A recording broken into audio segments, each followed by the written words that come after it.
മക്കളെ ഓ എന്താണ് സുഖമാണോ? സുഖം. ആർക്ക് വേണ്ടിട്ടാ? ഞാന് ചേച്ചിക്ക് വേണ്ടിട്ടാണ് ഡെഡിക്കേറ്റ് ചെയ്യുന്നത്. ചേച്ചിക്ക് വേണ്ടിട്ട്. ആ. ഓക്കെ, ഏത് പാട്ടാണ്? ഇത്തിരി പൂവേ ചുവന്ന പൂവേ എന്ന സിനിമയിലെ ആ. പൊൻപുലരൊളി എന്നുള്ള സോങ്. നല്ല പാട്ട്, നല്ല പാട്ട്. അടിപൊളി അടിപൊളി അടിപൊളി. രവീന്ദ്ര മാഷ് മ്യൂസിക് അല്ലേ? ലിറിക്സ് ONV സാറും. ഇയർ 1984. ആ. പാടിയത് ലതിക ടീച്ചറും ദാസേട്ടനും. എന്തുകൊണ്ടാ ഡെഡിക്കേറ്റ് ചെയ്യുന്നത്? ഞാനും ഏച്ചിയും ഇങ്ങനെ ഇടയ്ക്കിടയ്ക്ക് ചാലഞ്ച് ചെയ്യും. ഇങ്ങനെ ഏച്ചി വയലിൻ വായിക്കും, ഞാന് പാട്ട് പാടും. അങ്ങനെ ഇടയ്ക്കിടയ്ക്ക് ചാലഞ്ച് വെക്കും. അപ്പം അതില് ഏച്ചി എന്നോട് പറഞ്ഞു ഈ പാട്ട് പാടാൻ പറ്റുമെന്ന്. ഓ ശരി, ഇപ്പൊ ചലഞ്ച് ചെയ്തിരിക്കുകയാണ്. വാശിയാണ്. അത് ശരി. വെറും വാശിയോടും കൂടി വന്ന് നിൽക്കുകയാണ്. വെറും ഒരു ഡെഡിക്കേഷൻ മാത്രമല്ല. അതിന്റെ പിന്നിൽ കുറെ കഥകളുണ്ട്. അതെ അതെ. അതിന്റെ ചുരുൾ അഴിയട്ടെ. അതെ. All the best. All the best. All the best. Thank you.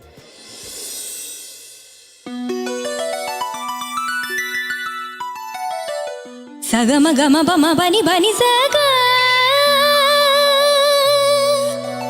മഗ സനി സനി പനി പമ പമ ഗമ ഗ സഗ നീ സാ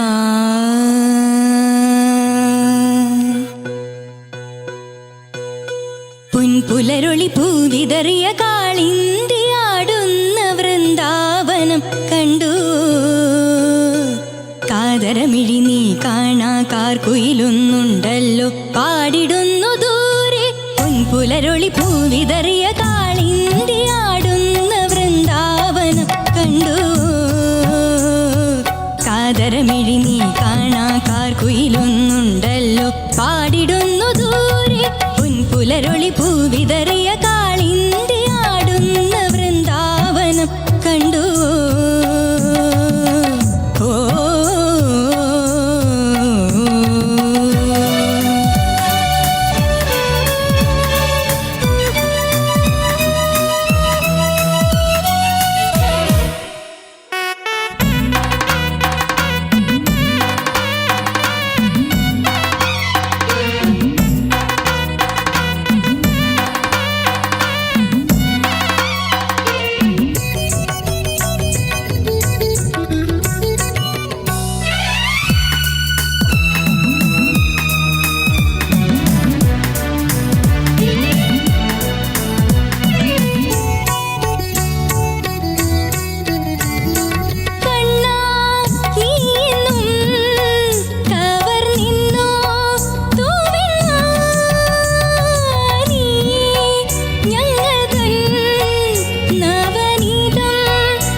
good very good very good very nice.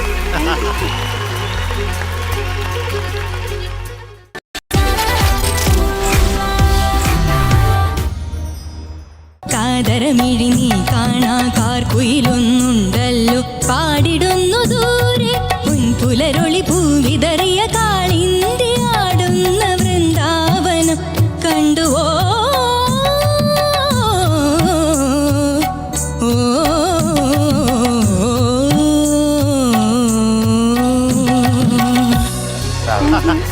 Very good very good very good very nice. Sreelakshmi കുട്ടി ഓ ചേച്ചിയെ വെല്ലുവിളിച്ച് നമ്മൾ തുടങ്ങി. ഇപ്പൊ അതാ ജഡ്ജസിനെ 3 പേരെ എഴുന്നേൽപ്പിച്ചു. കലക്കി മക്കളെ അസലായിട്ട് പാടി കേട്ടോ. Thank you sir. കാരണം it's very difficult to sing this song. കാരണം രവിചേട്ടന്റെ കമ്പോസിഷൻ എന്ന് പറയുമ്പോഴത്തേക്ക് അതിനകത്ത് ഒരുപാട് ഒളിഞ്ഞു കിടക്കുന്ന നൂലാമാലകളുണ്ട്. അതിനെയൊക്കെ തരണം ചെയ്ത് അവസാനം വരെ എത്തുക എന്ന് പറഞ്ഞു കഴിഞ്ഞാൽ ഒരു പെടാപ്പാടാണത്. അത് വിജയിച്ചു. പക്ഷെ 2 സ്ഥലത്ത് ലാസ്റ്റില് മെയിനായിട്ട് തുണ്ടുവല്ലയില് കുറച്ച് ക്ലോസിങ് സംഗതികളുണ്ടല്ലോ മേലോട്ട് പോയിട്ട് വരുന്നത്. അകാരങ്ങൾ. അതെ. അങ്ങനെ പോകുന്നില്ലേ? അതൊന്നുകൂടെ പെർഫെക്റ്റ് ആക്കാൻ നോക്കാവോ? കണ്ടുവോ മോളെ അത്രയും തള്ളാതെ കണ്ടുവോ അവിടെ ഒരു ഫീൽ കൊടുത്ത് പാടും. ഒരു ഓമനത്വം. അതെ. കണ്ടുവോ ഓ ഓ കണ്ടുവോ ആ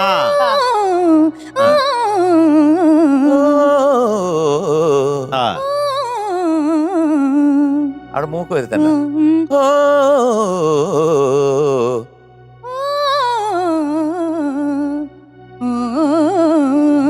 മോളെ അത്രയും ശക്തിയോട് ഓ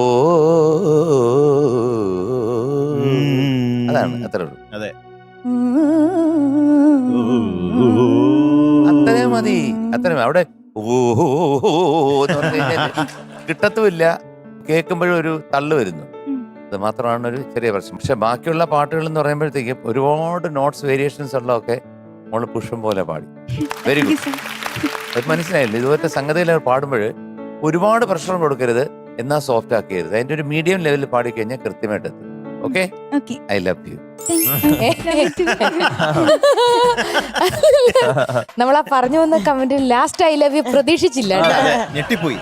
എപ്പോഴും അങ്ങനെ ആരോടും പറയാറില്ല. അത് അത്ര ഇഷ്ടപ്പെട്ടാൽ ദിവസത്തിൽ ഒരു 10 അതല്ലാണ്ട് 12. Comedy comedy. ശ്രീലക്ഷ്മി കുട്ടി അസലായിട്ട് പാടി, വളരെ മനോഹരമായിട്ട് പാടി. Thank you sir. ഇത് ഞാനും ലതിക ചേച്ചിയും കൂടി ഒരിക്കൽ ദർബാർ ഹാൾ ഗ്രൗണ്ടിൽ പാടിയിട്ടുണ്ട്. രവീന്ദ്ര സംഗീത ഒരു രവീന്ദ്ര മാഷിന്റെ ഒരു ഓർമ്മ. ഇതാണോ ദർബാർ രാഗത്തിൽ നിങ്ങൾ? അപ്പൊ എന്തായാലും അത് ആ ഒരു ഓർമ്മ വന്നു. എന്തായാലും മോള് നന്നായിട്ട് പാടി, ഉഗ്രനായിട്ട് പാടി. ചലഞ്ച് എന്തായാലും നന്നായി. ഒരു വാശി അതിൽ കണ്ടു പാടിയതില്. ഒത്തിരി ഇഷ്ടായി. അതെ നന്നായിരുന്നു, ഉഗ്രനായിട്ട് ഞാൻ പാടി. പറഞ്ഞല്ലോ കേട്ടോ. മനസ്സ് പറയുന്നത് മനസ്സിൽ പറഞ്ഞൊക്കെ പുറത്തേക്ക് വരുമല്ലേ എനിക്ക്. എവിടെ ചേച്ചി? ഇവിടെ ഉണ്ടോ? ഇവിടെ എവിടെ? എന്താ ഇഷ്ടപ്പെട്ടോ? ചാലഞ്ചിൽ വിജയിച്ചോ? ആ വിജയിച്ചു. ഓക്കെ. എനിക്കും ആ ഒരു ഹമ്മിങ് പാടിയത് അതെല്ലായിടത്തും പെർഫെക്ഷൻ വേണം. ഒരു ധൃതിയും പിന്നെ കൂടാണ്ട് ഇപ്പൊ പറഞ്ഞ പോലെ അതിന് ആ കട്ടി കൊടുക്കുന്നുണ്ട് ആ സംഗതികൾക്ക്. അത്രയും വേണ്ട. ഒരു ഒഴുക്കം മട്ടാണ് അത്. അത് ഓ എന്ന് പാടിക്കാൻ ഞാൻ ഭംഗി പോവും. കാരണം കണ്ടുപോന്നിങ്ങനെ ഒരു വാത്സല്യത്തിലാണ് ചോദിക്കണേ. പിന്നെ ഇതിന്റെ വിഷ്വല് കണ്ടിട്ടുണ്ടോ ഈ പാട്ടിന്റെ? ആദ്യം സഗമപനി കഴുതയുടെ ഒരു ശബ്ദം ഇല്ലേ ഇതിന്റെ? ഇല്ലേ? അതുവരെ മധുചേട്ടൻ സ്റ്റേജിൽ പാടും. അല്ല പാടിയിട്ടില്ല. അതിന് ഭയങ്കര കൈഡിയും കിട്ടിയിട്ടുണ്ട്. അതെന്റെ വിഷ്വലുണ്ട്. ആ ഉണ്ട്. റഹ്മാൻ അല്ല, നോട്ടുമാരൊക്കെ കിട്ടി. റഹ്മാൻ റഹ്മാനൊക്കെ അല്ലെ ആ സീനില്. അപ്പൊ അതിന് മുമ്പ് ഒരു ഡയലോഗൊക്കെ ഇല്ലേ? അങ്ങനെയല്ല എന്നൊക്കെ ഇല്ലേ? ഓക്കെ. കണ്ടിനി യൂട്യൂബില്. ഓക്കെ.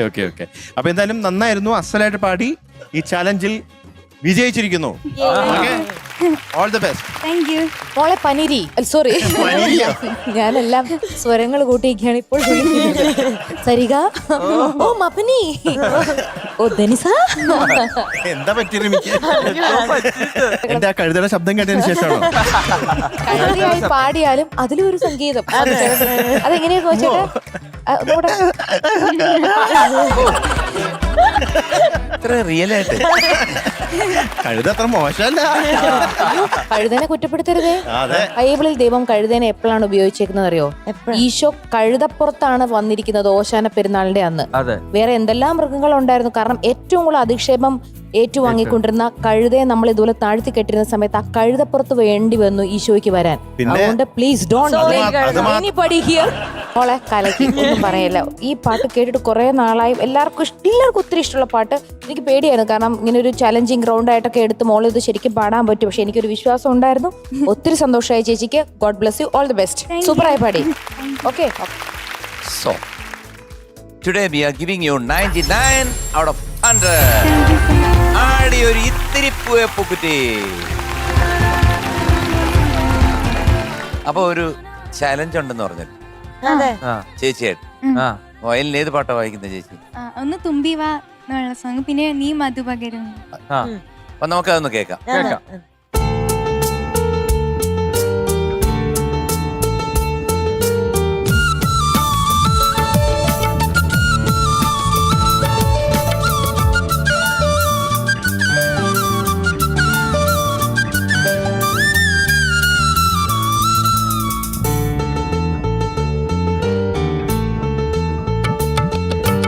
മന്ത്രത്താൽ പായുന്ന കുതിരൈ മാണിക്യ കയ്യാൽ തൊടാം.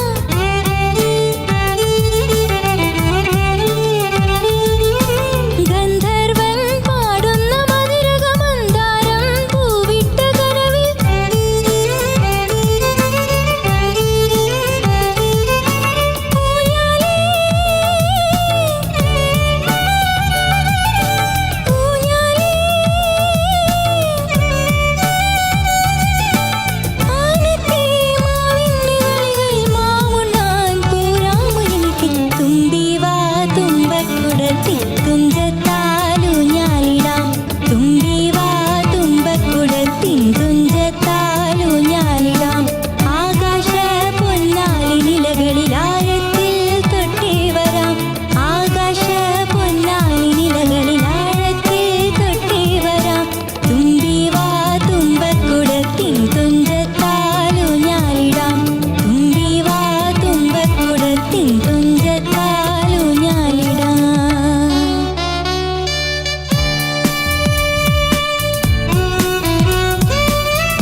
Very good, very good, super. Thank you. രണ്ടുപേരും തോപ്പം നിൽക്കുകയാണ്. ആരാണ് മുമ്പിൽ എന്നുള്ള നമുക്ക് കണ്ടുപിടിക്കാൻ പറ്റുന്നില്ല. രണ്ടുപേരും ഈക്വലി ഗുഡ്. Yes, super.